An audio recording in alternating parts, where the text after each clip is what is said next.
Après une nuit passée dans le hall de la CTM, les grévistes sont de nouveau sur le pied de guerre ce matin, avec, en plus, des barrages érigés devant les principaux accès de la collectivité.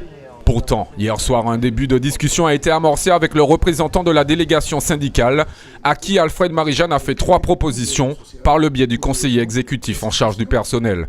D'abord, le président du conseil exécutif s'engage à recevoir M. Whitner dès qu'il revient, puisqu'il n'est pas là en ce moment. Et lui proposera à nouveau, parce que la proposition avait déjà été faite, mais refusée à l'époque, de lui proposer un emploi au sein de la collectivité. C'était une revendication forte, avions-nous cru comprendre.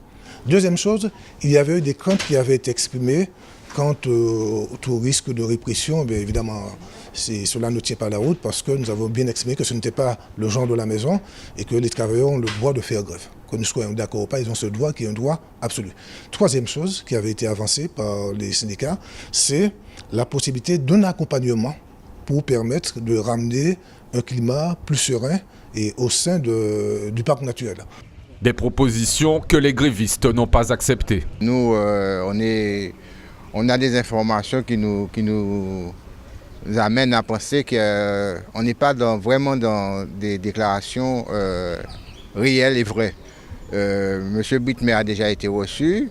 Sa revendication n'est pas sous le fait qu'on lui donne obligatoirement un poste dans la CTM, mais bien qu'on annule la disposition concernant son licenciement, parce qu'il considère qu'il n'a commis aucune faute et qu'il n'a pas à être licencié de manière abusive pour un motif d'insubordination que nous ne comprenons pas d'ailleurs.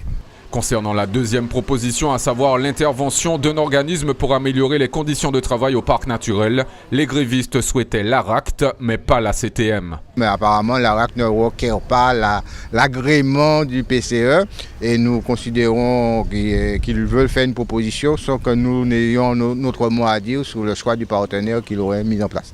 Et dernière chose, nous avions aussi demandé que sur les conditions de gestion des personnels, qu'elle se fasse par les professionnels, donc par un DRH, et que le président du parc n'ait pas à intervenir de manière intempestive, comme il le fait depuis plusieurs mois, sur la gestion des personnels.